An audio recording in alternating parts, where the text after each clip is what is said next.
evening mga kabugtuan. Musta po kita?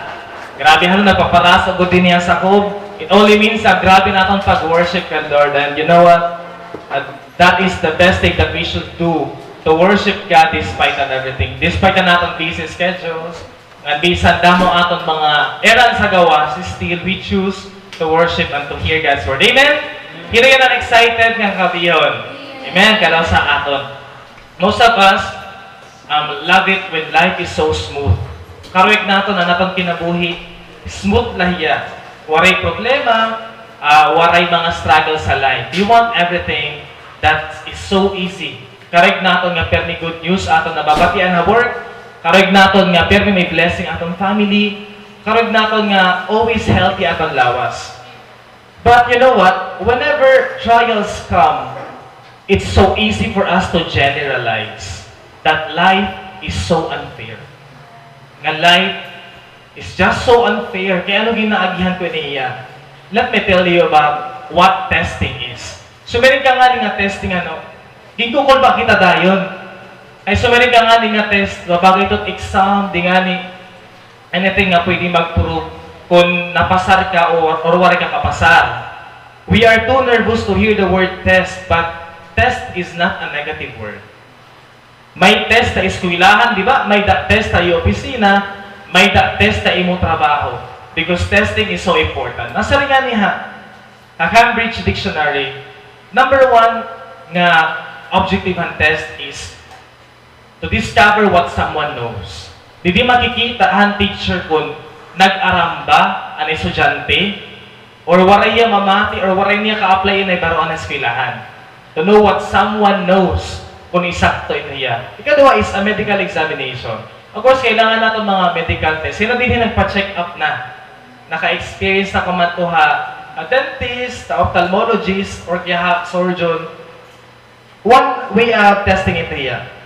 And lastly, it's a situation that shows how good something is. Pinagya testing, maarang kita kung ang sang butang is effective or direct. In the same way, Lord, mga kabugtuhan, God uses tests. All the more, kaiya mga anak. All the more, kaimo nga nasimba. God needs to test us. It's in the Bible. Nasa rin nga, Proverbs chapter 17 verse 3. Fire tests the purity of silver and gold, but the Lord tests the heart. Kaupay niya nga verse, bugto. Nga Lord kinte-test niya ang aton kasing-kasing. Why? Why is the heart? Kailangan ng kasing-kasing mo to because everything flows from it. Nasa ring ang Bible. Impakita ko naman na-flash na hiya. So this is what? Ano niya? Gold. Hino ang kareg magkamay da gold. Yan agad. Hino. Sige, asa kamot. Lalabayon ka mo yan ang gold. Alaga lalabayon.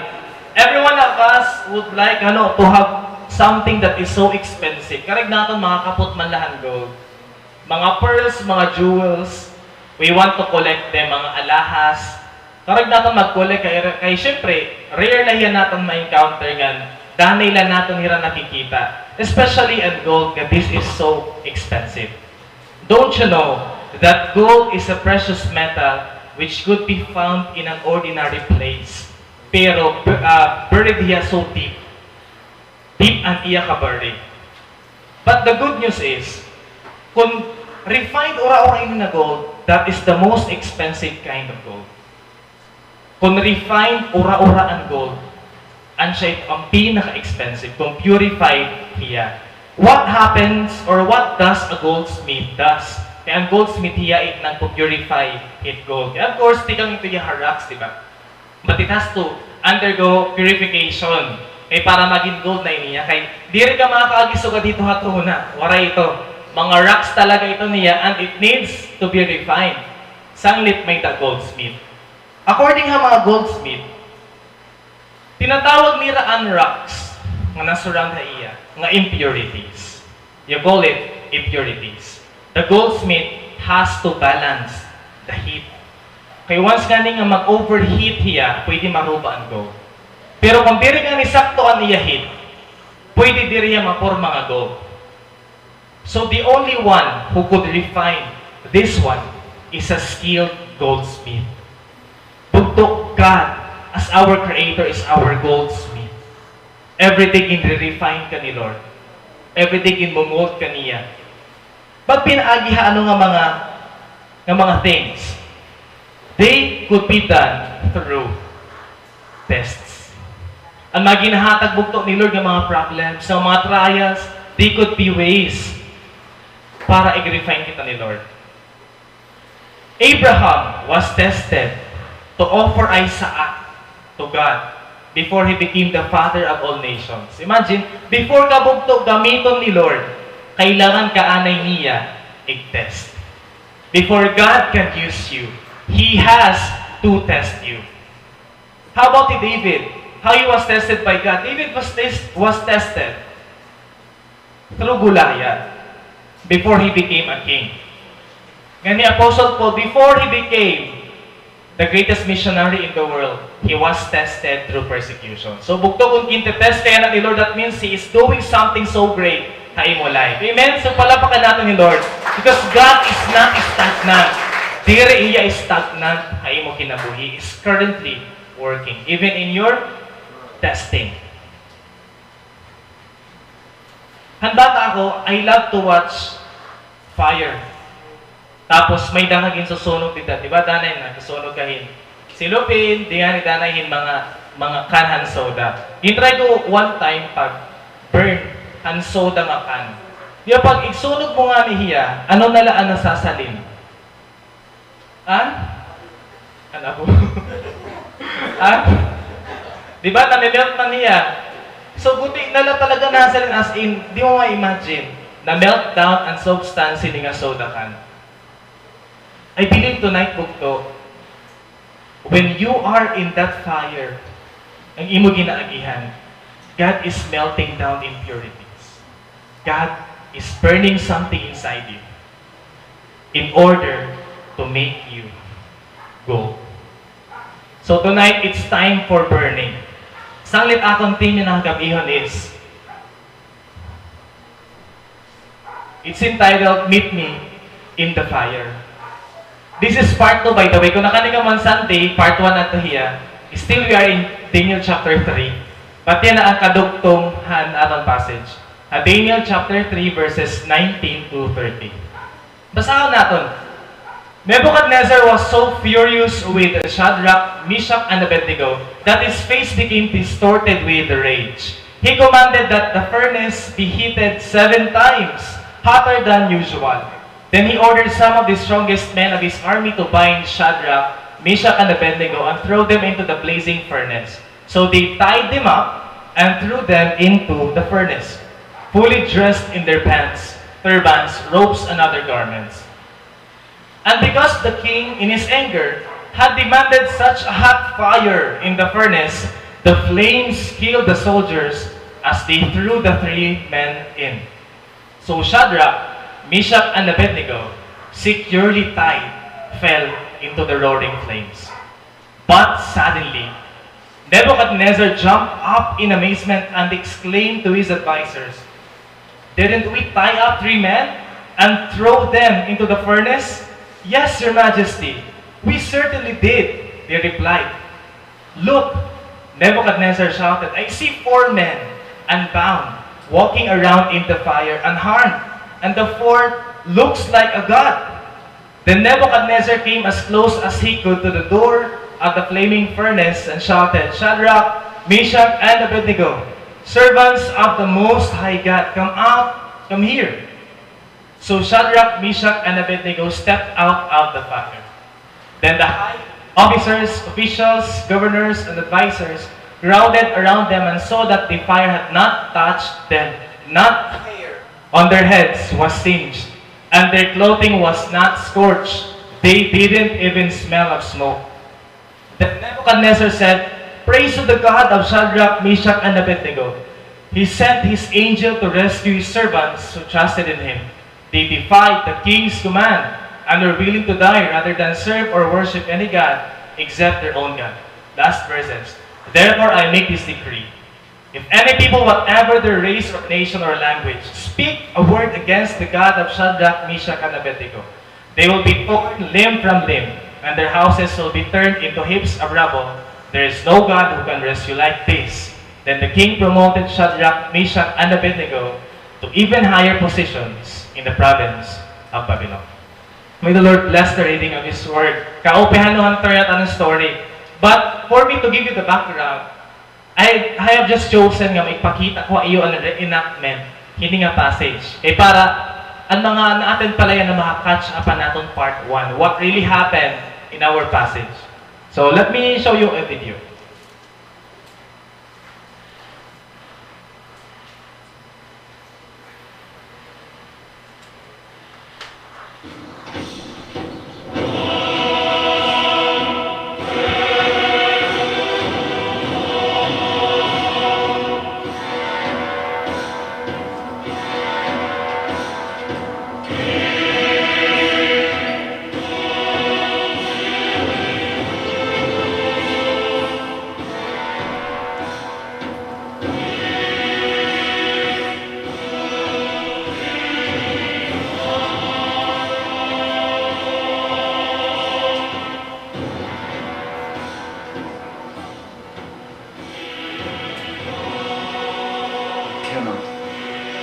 I will not worship that.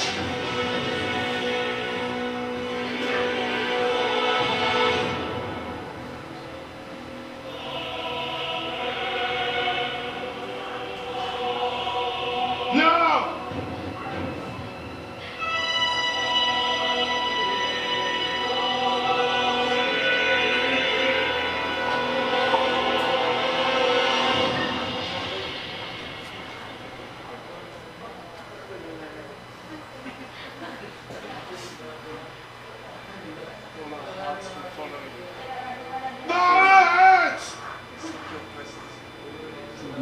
I follow you. I feel you. I seek your presence. Bring them! Oh, my friends, your faith will be tested now. Daniel! What's wrong with them? Why will your friends not bow to me? I assure you, sire, they will serve you faithfully all their lives, as I will, but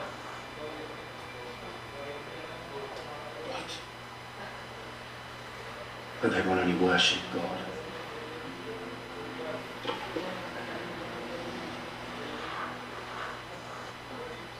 I will make them bow. Follow you. We seek your presence. With all our heart, follow you. We seek your presence. When we wish to bend something that is hard and unyielding, what do we do with it? We put it into the fire. Majesty, Take it! and we seek your presence. Burn them! Majesty, no! Burn them! What? No! Bring oil! Come! Fire! Bring me fire!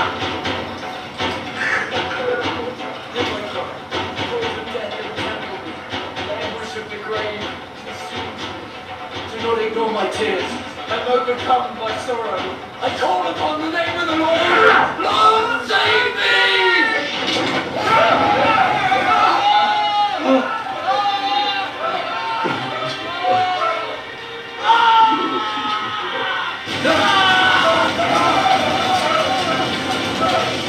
My enemies will be Lord.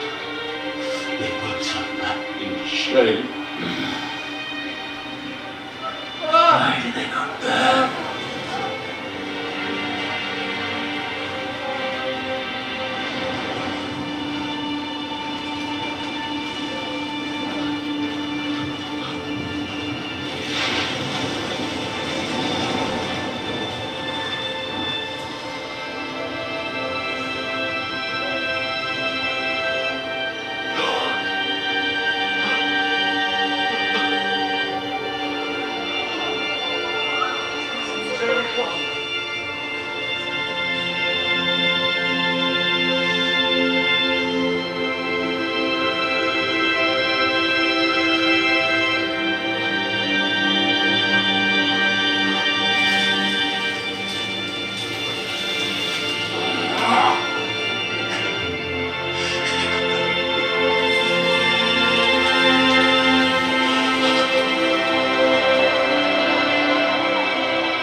people of Judah, rise.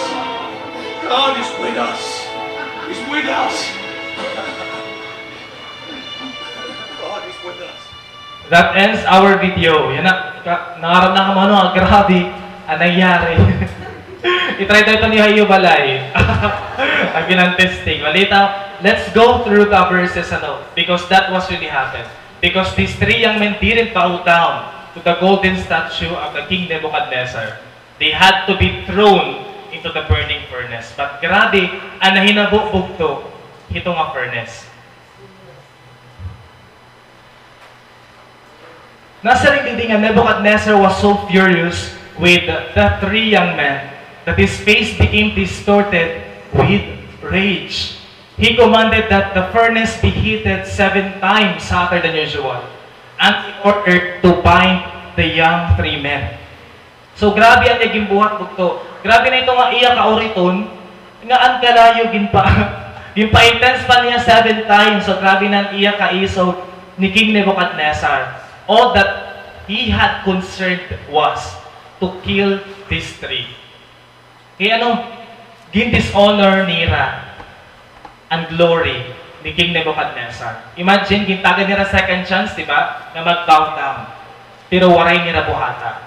He doesn't care nga mamatay ini nga tutulo. And he doesn't even care nga mamatay gihapan iya mga ginsugo pag itsa ira burning furnace. Sugad ng iya kaiso, grabe na ang iya rage. Just as quick aside, friends, isn't that how anger works? Sugad ba ito bugto and ways han aton kaiso kausa nga tao. You know what? Every one of us gets angry. Amen? Hino din diri maaro mag-isog. Ngan hino din an maisog. May narinig gote-gote lahano, nagkakalayo dayon. Namumula dayon iya na wong. Namamaso dayon iya kalinga. So dito yung kagrabe ka maisog. Balitaw, every one of us gets angry, but there are times that anger is so unpleasant. May tabaya study na siring pag 2 hours ka na kuno, nagramit imo outburst na imo kaisog, pwede ka mag-suffer heart attack. Wala, hinay-hinay. By high blood na talaga ito hiya ora-ora. So hinay-hinay, relax lang kita. Tigo 1 hour ka na isog. Kaya mag 2 hours nga ni ko, no? Delikado na hiya. Balitaw, anger is bad for health. But the Bible permits us to be angry. Wariyan malain maging maisog, di ba? Like, kung kingkawatan ka, kung ang imo anak, ginlapot. Or dali nga ni, ang imo mga kabaduan kingkawat, di ba? For example, ito nga mga butang, mga kabugtuan, it would lead us to be angry. But, there are times that our anger, nag-sobra na ang level. Nga nabubroken na ang aton mga relationship ay mga tao. And God's image is not same in us. May da kasi level it kaiso. Gitaon tapon, hain mo life, so far, ano na nga level at imo na reach? Hauna anay hanap, this is the anger ladder chart. Kalma. Ang siya itong pinaka level 1. Ikaduwa, you are annoyed. Didinungbot ka. Di nga, hindi kinubot ka. Kinubot ka. Nasa-oret ka na. Ikatulo na upset ka na ora-ora. May na disappointment. You feel disappointed and sad. Sugad ka ba na imo sangkay or partner na upset ka dayon? Itaon tayo, bangin, di rin to upset, bangin, frustrated ka na. Haiya. I am not getting what I want. I feel uncomfortable. I feel like giving up. Grabe na ito mga frustration, ano kay, you wanted to give up. But diri may dapa, ikakahitaas, ano mo kaiso? Na-reach mo na ang angry level. You want to express how you feel. Bukto nag-burst out ka na, imo kaiso. Bisan wari ka man lagtahan imo ka istorya. Ang pinangisog ka laha iya, kaya naman imo ka istorya, iya imo namurantan. You know what's the last level han imo ka isog? It's fury. You are being furious. Adina ang delikado kasi you want to hurt someone physically. May da na physical manifestations an imo ka isog. So far, di ano mo, highest level nga imo na achieve halay. Or hindi mo sapit kita ada kung tubla, ano nga level iya ginpakita ha imo. Kalma labay nga imo, anoid. Or gintabo mo na ito iya. Ala, di nga ni gintulang mo na ito iya hagdan. Curious ka na ora-ora. You know what? The Bible characters are not exempted han kaiso. Kung may daman usa nga Bible character who got so angry, that was Moses. Si Moses talaga, hot-tempered ito hiya. Kung may daman din niya iyo madali, Rory, makati ka? Exam out. Alita. Kung may daman mga tao nga hot-tempered, usay ko dito si Moses. Kaya imagine, ang ginsurat ni Lord nga stone tablet, ginbuong niya.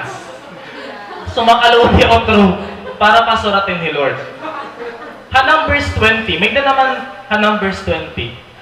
Since inuuhaw na ang mga Israelites, kay exile man nila, they were in the journey to the promised land.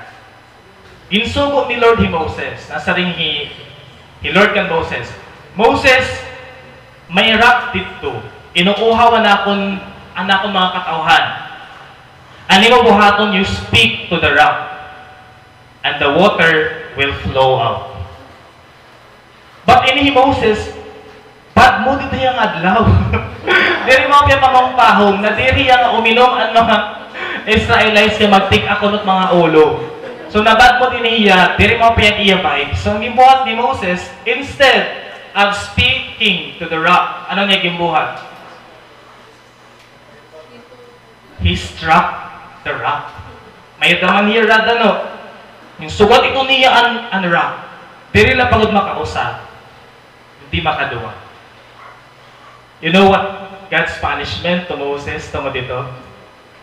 Waray hiya makasakop ha promised land. Because of his anger. Waray niya i-follow at karuyagon han Ginoo. Bugto danay ha aton kaisog or high naton nga emotion, extremes nga aton mga emotion. We forget that we are God's children. And we forget nga ang atong giniisgan is also God's child. Ang tendency niya ngalimot na kita kung ano ang siring ni Lord ha iya words. Di ba pag naurit ka nga, hindi mo gula karuyag, buhatan is bumulos. Di ba? Mag-get revenge. Kung din kumot ka niya karibal siya kubuton. Same level it mo karuyag buhaton na iya. Kung gin-humiliate ka niya, karibal siya humiliate. But you know what? That is not God wants us to do. Ang maupay mga kabugtuan is that God's grace was revealed. May tubig ba nga umawas hadto karap? May dawaray, may lagihap. Ibig sabihin bugto, ang grace ni Lord is mas nag-o-overflow kaysa han aton extremes. Kaysa han aton imbubuhat nga malain kan Lord. That's God's grace. That even in our rash unbelief, God is still opening a door. May lagi ha, portahan, igahatag ni Lord para itama naton mali. I love this quote, nasa riman. A calm response diffuses an angry outburst. A calm response diffuses an angry outburst. Bugto, paano ka nagsusuyo ha imo partner kung nag-iisog hiya? Ha? Or ha imo sang ka imo closest nga friend? Paano niya gisusuyo pag nag-iisog hiya? Ha? Yung papakaon ko, no? Alay ng tubong? Ginaano mo hiya, ililibre mo hiya, ginaitsapwera mo lang hiya, ginaano mo hiya, pag nag-iisog hiya. A calm response bugto diffuses an angry outburst. Kung nag-iisog hiya, sige, paisugay na lang. Basta iyo pala yung masunog na. Di nga itlogan na iginiis ka, nasunog na hiya, tungkol kahat ni or but you know what? A calm response diffuses an angry outburst. Bugto, you don't see yourself, diba? You don't want to imagine yourself that you would throw someone in a burning furnace. Na-imagine na ba yung sarili nga, maging iitsa ka. Akalan. Or a burning furnace nga imo kakilala. Kay kung himuon mo ito sugad nitong imo kahangrit.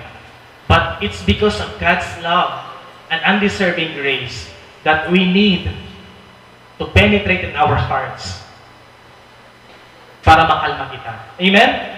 Love and understanding must supersede above all. Kunang una, ikaw nagpipinanaplong, yan na bugto ikaw na ang pataplong. Kunang una, nagpipinantaray ka, yan na ayusan na imo kiray. Iktadong na ito hiya.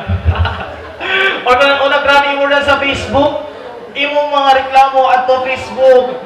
Grabe na imo pagpinost dito, kalalaban na ora-ora. Pero yan na, animo na ipopost is mga Bible verses. Amen? So ganito bugtuan pagbabag-o ni Lord aton. When we come to our state that we reach our extremes, bugto surrender it to the Lord. Moses learned that. Na-realize niya na kailangan niya ihatag ng Lord because God knows how to deal with what we are going through. But this wasn't Nebuchadnezzar. Bugto, dirito sugad nga tao ni Nebuchadnezzar. Bisa no pa itiyatagan flowers or chocolates, igi-itcha ka talaga niya a burning furnace. Dili lang itcha. Ipapapasok pa niya ura-ura at iyagin itchahan na imo. Nasa rin man next verses. So they tied them up and throw them into the furnace, fully dressed in their pants, turbans, robes, and other garments. And because the king in his anger had demanded such a hot fire in the furnace, the flames killed the soldiers as they threw the 3 men in. So Shadrach, Meshach, and Abednego, securely tied, fell into the roaring flames. Grabe, waray anay process. Waray anay na papirmaha. In waiver nga. Okay la iyo, igitsa naman ka makakuan. Waray kung to, diretso talaga. Kaya usually, pag i-execute ka ha, burning furnace, ginuhubuan ka para mas masakit ituluthit kalayo nga imo. Pero adi diri, bugos mga nirang alawas, may dira sulod, ira garments were clothed fully, pero gin-itchahira. Sugad ka, grabe ang kaisog ni King Nebu. Kailangan abrupt iniya. Sige, kada na ito, waray na kita kuhan-kuhan, itcha na tira kay nakahangrit ako ira. Sugad ito ang iya range. I have read a news article. Nasa lima dito ang news article nga, this was really saddening kay. Ang year 2000, may submarine nga nagsink. Ngan Russian hiya nga submarine. Ang nalunod dito is a total of 118 na crew. That's so saddening. Imagine 100 plus nga mga kalalaking nalunod hira. But ang 23 dito haira, they were able to survive but only for few hours. Kaya nakabiling hira kung saan lugar na pwede hira dito makahinga. Nagkamay na kasi explosion nila submarine. So, ang 23 haira nga mga crewmen were able to survive but only for a few hours. Usa haira dito is si Dimitri. Di ko naiiyak ka na iyo ang apelido kay naukuri niya. Russian talaga hiya. May amaram din ni Russian. Si Dimitri, siya lalak mga Dimitri. Before hiya namatay, may dahiyagin surat para hiya asawa. May dahiyag death note niya. Kay maram hiya nga, malulunod na hira ito nga time. You know what he has written? Nasa rin hiya. Must not despair. Must not despair. Di ba kung ikaw ang asawa, grabe imo bagat sadness. Nga mababasahan mo ito nga, ayaw ikaw ka-despair. Nga makaduwa ito niya igsurat dito. People would send messages. Labi na kung maarang hira nga, end na nira, mag-end na or mag-depart na hira din na kalibutan. Sayot may hira mga messages that they want to say to the world. Nakaruyag nira, iksiring, kakalibutan. Ikaw bugto, anong imo last word din niya kakalibutan? Hai mo mama, ano ka man? Mama, must not cry. Must not cry. In southern format, pwede man dire. Or ay mo papa, anak, loan kareko and color, neon. Lamrag. Or hay mo bestie, ano ka yung bestie? Hindi ka nga ni umatenda akong funeral. Ikaw at akong pinakaunang ang araton. Sige. Kala umatend. What do you want to tell the world before you depart this earth? Ano ba ito? Ano mo karuyag? Nga minsay nga babatian ng kalibutan before ka mag-depart. Pero yung laan na ito yan pag pinanurat ha. Di ka kita manabuwas. Pero sige, magsurat ka ikaw niya. At least, di ba? Ala ka na at least. Balita mga kabugtuan, hi Shadrach, Meshach, and Abednego. May dahil ako sa nga minsay nga niya. Karuyag igbilin nira. Kay maaran nira. Now, even God doesn't. They might die in the burning furnace, but they don't want to serve other gods. Ano ang iragin si Rain na pinaka-death note nila? Last Sunday, we have known nga nasa hira, we will not serve other gods other than our God. Kaupero bugto, an siya ito nila karuya igsiri ang kalibutan. Nga we will never serve other gods, kay an akong Ginoo hiya an ungod. And even though if He doesn't rescue me, at least I am serving the right God. Willing hirabugtong na mamatay para ha Ginoo. They wanted to die for God's glory. It burning furnace, according here,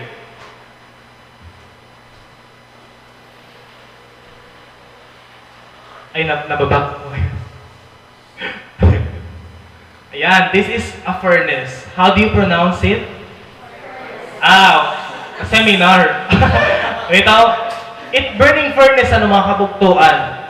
How would we describe it? Kaya mo, dapat yung kahadlukan natin. Unahan nga tanan, kalayo. Hindi mo kalaban. Usually, in ancient history, ang gamit talaga niya is to make metals. Haigbawi ni is didagin bubuhos an fuel pati ang vessel para han metal. Haubos naman ini nga furnace. May liwating aragihan para dito nila kumaon ang metal nga nahimo.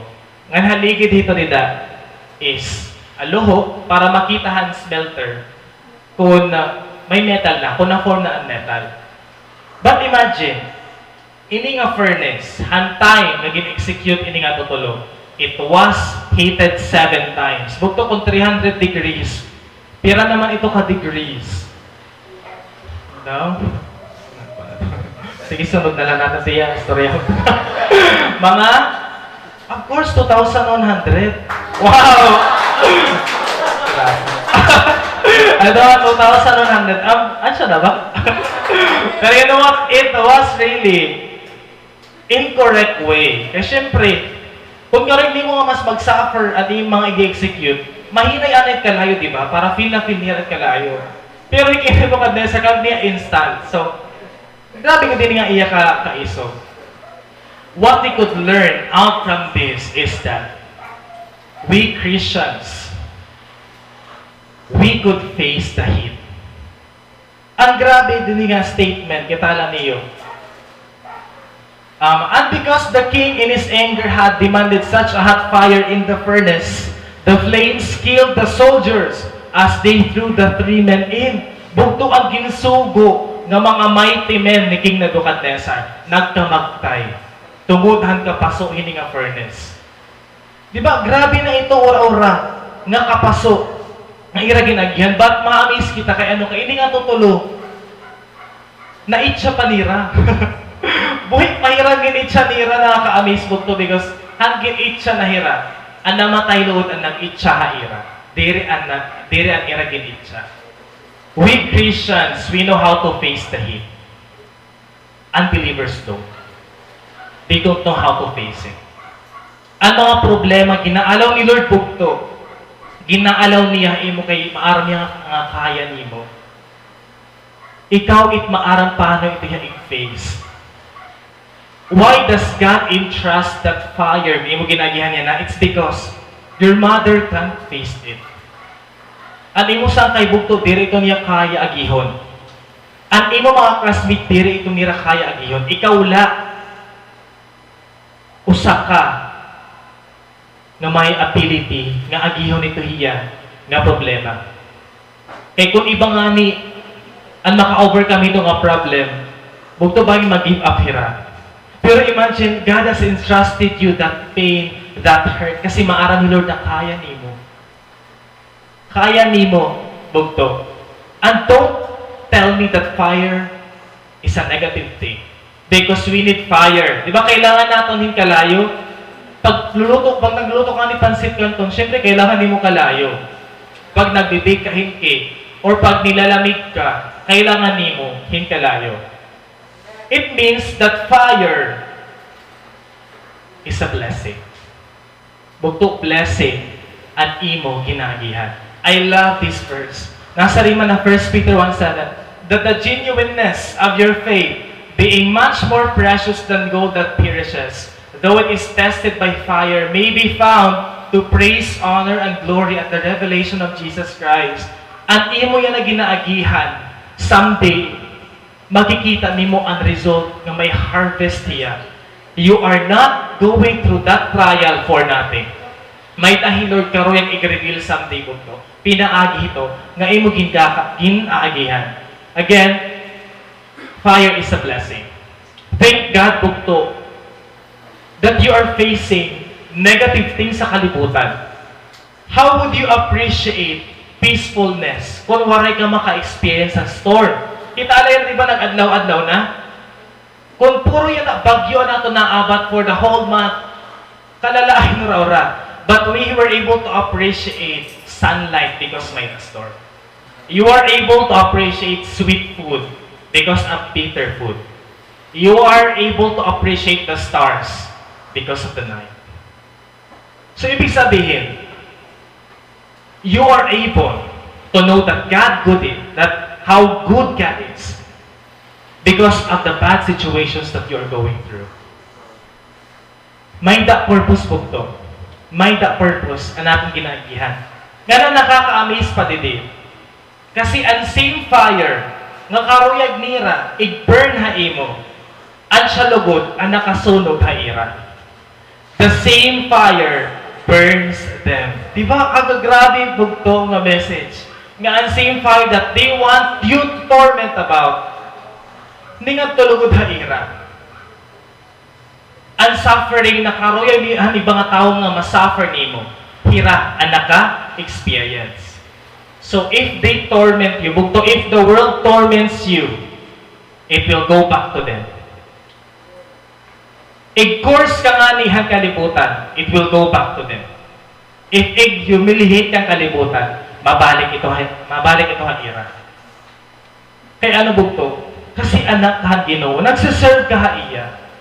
Kung ang tutulong ng mga young men were not servants of God, they are now burned. But mga anak hirahan Ginoo. So ibig sabihin, waray bugto, kapas ang kalayo nga patayon nira.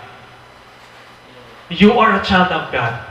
God's protection is on you. Sanglit dapat tira maghiro tayo mo.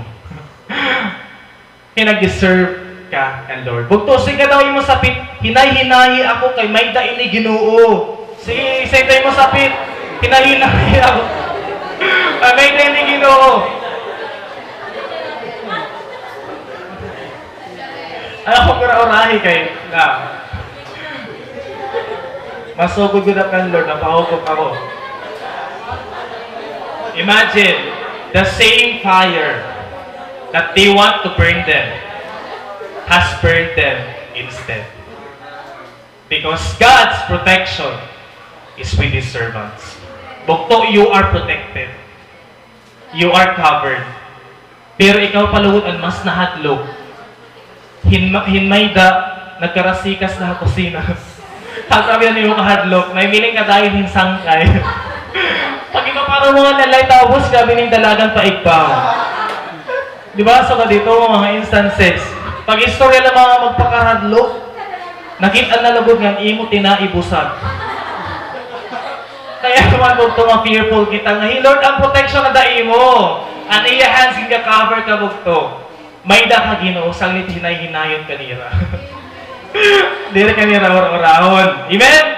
Amen. Ato next verses, maarang kita, nag-in-it siya na burning furnace. But mga-amaze kita, amen? It's because God's miracle had happened in this verse. The story didn't end Hanatong previous verses. These 3 young men led to the king's amazement. Nasariman ang king, didn't we tie up 3 men and throw them into the furnace? Kaya no, taiya matira masunog.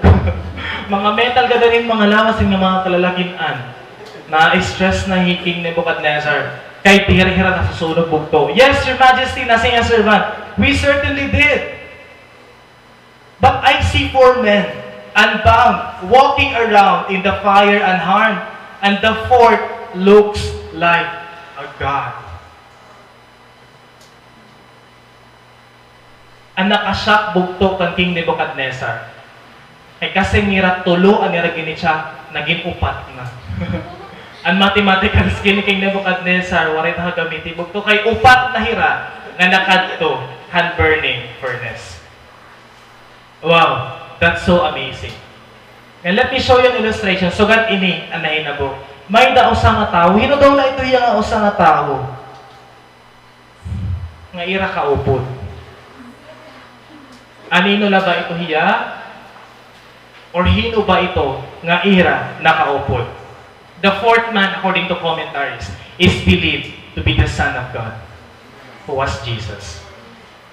And other commentaries, they stated nga, it perhaps could be an angel. But klaro bugto, it was the image of the Son of God. Because it was fire. May fire bugto, nga nag-i-restore yung pahira. Di maarap ka. May tayong pahira. Tawag lang niya. Alita na kami si Praise kay ka-happy nira sa home. Wala yun ang mga stress. Ka-happy nira nga ningat to hira. Guys, kati ka mo. Daw pala di ang pwede. Mas space. God decided bugto to deliver these 3. Not from the furnace, but in the furnace. Ibig sabihin bugto, Jesus doesn't want you to set you free from your fire. He wants Him to stay beside you in the fire. Bugto karag niya nga updan ka, hani mo ginaagihan. Kay maaran nito nga fire bugto, may dapagi mo na imo. What if direct niya igalaw bugto? Wari blessing. Di mo ma-experience nga upod mo hiya. Sanglit ginuupdan ka, han Ginoo. Keep in mind that God does not promise us a miracle. Because if that were the case, faith is not needed. Kung puro la blessing nga imo life bugto, matawag ka pa ba Ginoo? Kung okay na imo kinabuhi, igsisik mo ba ang Ginoo? Nag-worship mo ba ang Ginoo? Stay beside the Lord. Gan grabe mga kabugtuan kay may time pa hira mag-irastorya. They were talking to each other and they were walking. Nagiginon. Kaya mauwi mo yung sapatos. Huwag ito nag-irastorya nga nagkinalakat hira sa ako. Ano ang niraging buhat? Of course, firstly, they worship God. Kaya nakadahira sa ko pero wala hiramano. And secondly, perhaps what they were talking about is that they wanted, and the Father was so proud of them, and Ginoo was so proud of them, kaya waray nira itinay ang Ginoo. Imagine, it was Jesus, it was the Son of God, nga na-encounter. Kaya waray nira itinay, Lord. They came to this place, planning to withhold worship. Hindi nga mga Israelites bugto, waray hira ibang gino-worship, hindi nga lugar. Because they are in a foreign land. But imagine, because of what happened, they learned that the God that these 3 was worshiping is the one true God. Sanglit grabe na lugod ang worship. Nga naihatag nila Ginoo. The furnace turns out to be the place where they met God. Kaupihan, it's the furnace na dito nila na-meet ang Ginoo. Ngayon pa nakaka-amaze is because it was not until na may the fire nga na-reveal nga may Ginoo. It was not until gimpalagahan ang burning furnace that Jesus is revealed. So, ibig sabihin, haaton problems and trials, God's character is revealed bukto nakikita nga may ka Ginoo. Nakikita nga anak ka Ginoo. Kay Panginoon pag may tayo ginaagihan, di ba? Napakain kita. Nakikita ba ato ni Jesus or dere? Pag may tayo ginaagihan, maaram bahira nga anak ka Ginoo or dere. Hino ang nakikita bukto, hino ang nare-reveal kung naanda ka burning furnace. Hino ang nare-reveal kung nigalaw ni Lord ang fire haimo. The point here is that the reason they were able to recognize is that of the fire. Hanbata ako, let me just tell you this. Hina, ang bata ko. Ang bata ko, gutila ako. Ang dumakon ako, yan na. Dakon na. Man, praise God, praise God, praise God. Yan na nga dakon na ako. Siyempre dakon na ako. Ang nakaamis na kay, even though, bisa na kumain may na kasi mga pakiana. And this has something to do with my father. Once nga rin na-visit ako ha, merkado, or kaya, ako sa nga paralitan, mga appliance. May dito magbabakian ng akon nga. Anak ka ni Leo. Tapos nasa ko kay, di rin man kayo magkanaw ni Papa, kasi di rin kayo magkanaw ni Papa. Ano ko ang lala? Di rin kayo magkanaw ni Papa, pero ang sinod irang pakian na akon. Anak ko ni Leo. Tapos ako, sometimes. Sometimes. Oo. Tapos parang kamunti, kami sino kay diri lang ito nga lugar, but damo talaga mga instances. Ano kasi rin yung akon kuman? Si Papa. As in, ira pakita ako. Ngayon pakianon ko ira kung kay ano. Usalan ira pa ko, papreyo ira. Kaya bata ka pa, iinupod-upod kang imo Papa. Sanglit familiar yan ako. Dako ka naman ko nung ngayon. Gwapo naman ni mo. Alam ko, nawin yung kulo yan. Mga dinami. Alita. Uy, alita yan. Gwapo naman ni mo. Din ka nga channel. Animal World. Or Soko. Palita. What I mean is, yun na what mga kabuktuan, ang nakaka-amaze today. Kay, once you choose to stay with Jesus even in your pain, others will recognize Jesus in you. Mapakian na lang. Christian ka. Gipakianan ka na ito? Christian ka? Christian ka? Di ba? Kasi nakikita nira unlike na imo bugton, nakikita nira kay Jesus sa imo. May nagsiring na ba imo? Huy, baka ka kontrabida. Alam mo ito ba, hindi rin na Lord ang nakikita haaton. Ba? Iba na. Balita mga kabugtuan, when you stay with Jesus, even in the fire, they will recognize that Jesus is not just another identity, but He reflects you. And you reflect Him. Amen? Kagagrabe ni Lord mga kabugtuan. Nakikita ni Lord, pinaagihan imogin, aagihan. Let it be that Jesus is revealed. Bisan na imogin kaagihan niya na. Ayaw, hani mo kalagwaringon kay bugto, matutubod ka lang.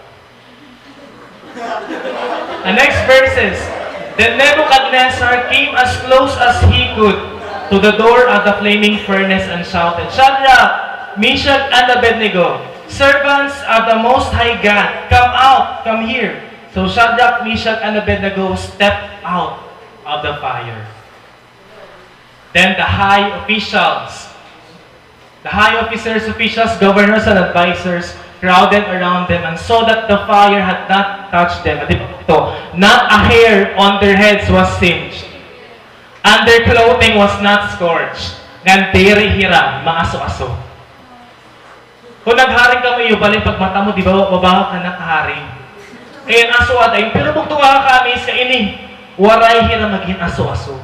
It's like they were not thrown in the burning furnace. Di ba? Ka-amazing. Kaya mapasok ka nga ni, napakadto ka, hospital kung second degree burn or third degree burn, They have to be hospitalized.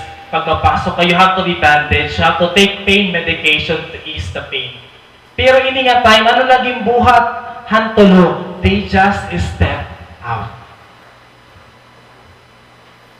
They step out. Ibig sabihin, grabe ang protection ni Lord, haira. When you are facing that problem, bukto, diri ka mamamatay. Ito nga imo problema. Sanglit ayaw kahulog ora-ora. Ito nga imo ginaagihan, diri ito makahatag ang imo. Hindiabetes. Ito nga imo ginaagihan, bukto, diri ka mapupungkol. Gimpapakusog ka la, han Ginoo. Iiyak ka lang, pero di ka niya pababayaan. Masasaktan ka lang, pero di ka niya susubukan. Mapapagod ka lang, pero patuloy ka niya ipapaglaban. Oh. Imo buhok, bugto, diri ito mahiibanan. Imo hamot, diri ka magiging mabaho. Kung maaram ka, na nag-aalagad ka, Ginoo. Kung maaram ka, na nag-i-endure ka, para, Ginoo. If we closely examine the details of this text, we will be able to know tanan dito nga atong ginpakita, nga atong ginbasa. Everything here was not ruined except one thing. May da hi Lord ginsunog nga usang abutan. And what was that thing? The thing that bound them. An higot bugto or an metal na nakabind na iraan siya ang nasunog. What would God would like to say, mga bugtuan? The purpose of the furnace was to burn up that which had them in bondage. Ang purpose, bugtuhan burning furnace, is para sunugon ang nakabound na imo. Ibig sabihin nini, the same fire that tests you is the same fire that will set you free. Di ka maaram bugtong mamayda ngayon, purpose silod kaya ano ka, giniit siya niya kalayo. Because He wants that pride inside of you to be burned. He wants that self-righteousness na ma-burn ha imo. He wants that worry inside of you na ma-burn ha imo. He wants that past, that dark past in you that He wants to burn. Ang siya niya purpose bugto kaya naman ginaagihan kasi nadir iya nga ig-fry ka, but ig-free ka. Not to fry you bugto, but to free you. Dili para saktan ka bugto, but to set you free. What has tested you has set you free. Amen? Amen, bugto. So, you try to praise God. Kaupay lang ni Lord bugto. Sobra ako na-amazed in this revelation. Nga all I know, my suffering, ang result na niya is sadness sa akon. Ang result na niya is para ma-disappoint ako, but no. Ang iya nga yung purpose kay may tahilog hindi dila aton. Maiha na hiya na nakahigot ha aton that He wants to burn. Alaman, aparay niya ako ulit mo. Praise God, kami kita din ni Shadrach. Wow! Sain daw lahi ko, iba. Dito sa lang. Bangin mo ni MJ, ha? Sana na lang ito. Praise God. I'm going to tell you a testimony. Nga sobra ako na-amaze ni one guy. She was bound by the darkness of her past. But it became a way para iya mag-inspire tayo mga tao na mag-serve kay Lord. I know most of you here know this woman. Her name is Joy Tanchi Mendoza. Amot ko nakilala ka mo iya, Joy Tanchi Mendoza. Joy Tanchi, she is, yung patay na. She is a daughter of Pastor Peter Tanchi. Diba ang senior pastor han Christ Commission Fellowship, CCF? anak ni Pastor Peter, Joy. Sadly, her past was so dark. Don't you know that, Joy? At the age of 15, she was raped by 7 men. Ginrape niya bugto, hanpito nga lalaki. What happened? According ang libro ang insurat, 15 years old niya, may kickbanding niya mga friends, but her father told her, nga habalay na lakono naton kamo pagkuan, pagbanding. So, at 6 p.m., nakatunay ni Joy, together iya mga kabugtuan at iya mga sisters, ay rabalay. At 6 p.m., umabot ang iya uncle, who was her dad's cousin, kay bagat allowance ni Rahan kanang luto and rice allowance. Itulungan ni Rahin rice ang pamilya ni Joy. Until pagka 7 p.m., dito na nahinabot ang tragedy. Hantay nga nakadahi Joy ha irabalay. May da mga robbers, 10 robbers, sumakop ha irabalay. And what they did was, gin-round up nira ang younger brothers, younger sisters ni Joy. Together han iya uncle, nga iba nga nakadto nga irabalay. Tapos sa di pa nahinabo. Pagka 7 p.m., umabot ang duwa nga sangkay ni Joy. Nga sana mag-overnight kira. Hilana? Lana dadto? O Hilana. Nangalimot ako sa ngaran. Tapos, pagkasakubhin nga iya duwa nga sangkay, ang nagtapuhay rin sa mga robbers, nga nagpakilala nga relative, until they started raping them. And the worst was, after they did that, they wanted to kill them. May darahira bugto nga mga kutsilyo ngan pusil. Sanglit, dirihira, nakakagulian. Few minutes come by, umabot ang parents ni Lana, who was a friend ni Joy. Nasa ring ang robbers, sige Joy, kantuan, ikaw matapuira, pero dapat bumatik kami, han imo ideya ka na ira. Sige nga okay lang kami dito. Han kumato na Joy ang front gate, ginhuring lang niya nga may robbers sa irabalay. Tapos gumuli at niya, bye-bye tita. That was her strategy. Han nakatunay niya, bumalik na irabalay, nasiring ang mga robbers, we are going to kill you.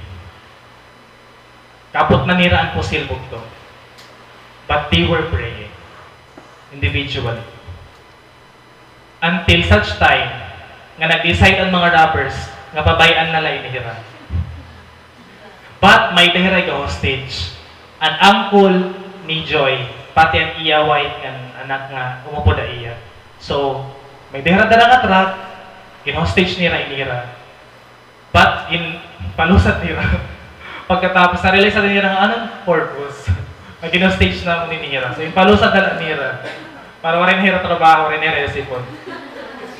No one had died in that incident. But, Joy was raped. Nasa ring man niya, kaiya libro. As I began to move past the initial shock and trauma of having been raped, I was left with an overwhelming sense of loss. The loss I felt was like a cavity, a depression that no human person or human solution could feel or remedy.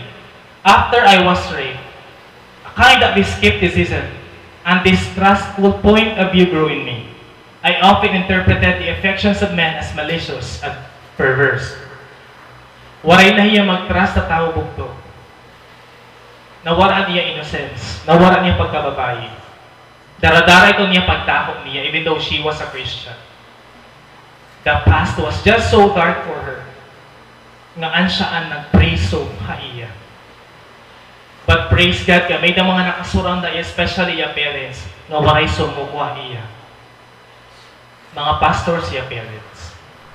And you would be blessed by the words of joy. Haiya, in surat yung libro. Nasiringan niya libro mo, when a good God allows rain. His love brought me through the valley. His love also gave me the capacity to forgive and the boldness to declare what He has done. I want to borrow once more the words of Joseph in Genesis 50:20, where he said, "You intended to harm me, but God intended it all for good." Bukto yan na testimony na ito niya. She was able to forgive the suspects. Nga they were able to minister to them. Nga na di pa amazing. Joy right now has found her true love, who was a news anchor. Tapos may dihera 6 children. She was able to publish this book. Ganyan na, she is an inspirational speaker.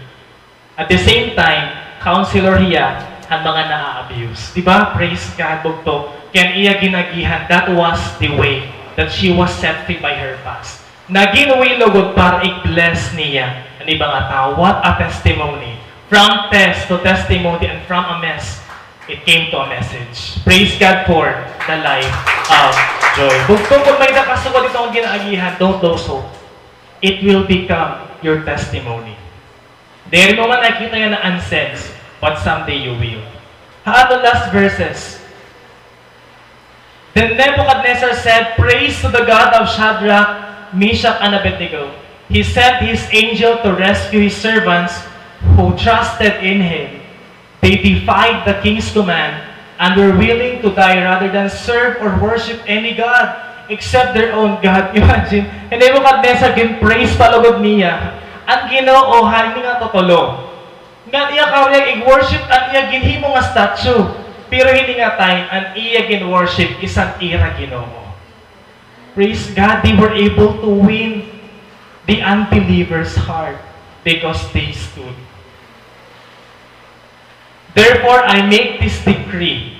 If any people, whatever their race or nation or language, speak a word against the God of this tree, they will be torn limb from limb, and their houses will be turned into heaps of rubble. There is no God who can rescue like this. And they were promoted. Gim-promote logod hira. King. Who is the God who is able to rescue you? His name is Jesus. After the oppression comes promotion.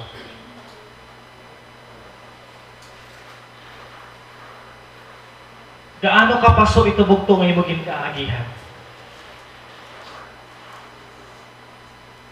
Don't you see? God is just promoting you. God is just revealing a blessing ha imo. God is just telling you nga after hini may reward bugto, nga mas maupay pa kaysa ginahatag ang kalibutan na imo. Imagine nato ng mga lagas na inira, ini nga tutulo. Nag-i-restorya nira, sa sulot-sulot nira ginsulot ang burning furnace. Nag-i-restorya nira experience yung ganira gin-save ni Lord. Imagine, instead logod, nga naging cause at tuhiya para kalimtan nira ang nahinabo, ira lugod kinihinimduman. Because naging testimony na nira. Kay, He Lord, ang nag-glorify, hanira gin kakaagihan. Going into the furnace which looked like the last thing they wanted to do, turned out to be the greatest event of their lives. Kakano ka na-meet ni Lord Bugto? Kakano ka niya nabilingan? Kakano ka niya nakitaan? That's the time that God met you in that burning furnace. And day, naging accept mo, Lord, that was the day na nakitaan ka ni Lord na burning furnace.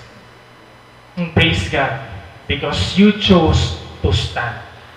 Damo na bugto, andiri na padayon pag-church. Damo na, anwaray magpadayon ka, Lord, pero ikaw, nagpadayon ka. You haven't denied the Lord. Waray ka mag-serve ay mga Ginoo. See Jesus beside you. Before I end, let me show you another video. But this time, words naman hiya, han Papa ni Joy, ni Pastor Peter Tanchi. paano niya nag-struggle happy, ng gaano niya gin-battle and hurt na iya na feel. And they will be inspired by his words.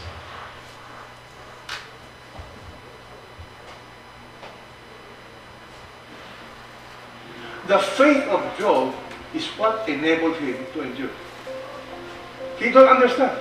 I realize you can trust God without even knowing why you are in pain. You are able to trust God because your faith is not in circumstances, it is in who God is.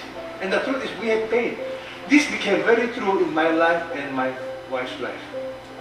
When our daughter was raped, it was the worst thing that I experienced. I never cried more in my life. I saw my wife, we were in tears. And that tears, those cries, did not stop in 1 day, 2 days, 3 days. It would go on for months. I would think of what happened to my daughter. And I would cry.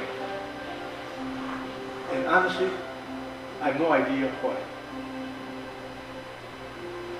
And it is so uncommon. The same temptation that entered my mind, entered my wife's mind. The day we discovered my daughter was raped, the same thought entered my mind. What was the thought? Why are you still serving God? Why are you still believing in God? You see? Job's greatest challenge is not the denial of God. It is, why should I keep on trusting Him? Why? You see, I never knew the reason. But one thing, Satan spoke, forget God, stop serving Him, and the Holy Spirit spoke. Trust me. Upo meno. Now you don't see it. But one day, you will know. In the meantime, just trust me. That's what my wife and I did. We worshiped God. Do you know the following day, the rape occurred on a Friday. By Sunday, I was in CCF worshiping God with tears. I realized true worship is when you worship God in spite of. When you can have tears in your eyes and you sing to the Lord. And I remember the song, with hearts courageous, we shall keep on marching. And my friend, I don't know what's happening in your life, but this is how you go through pain and suffering. You don't always need to know why, but you got to know the who.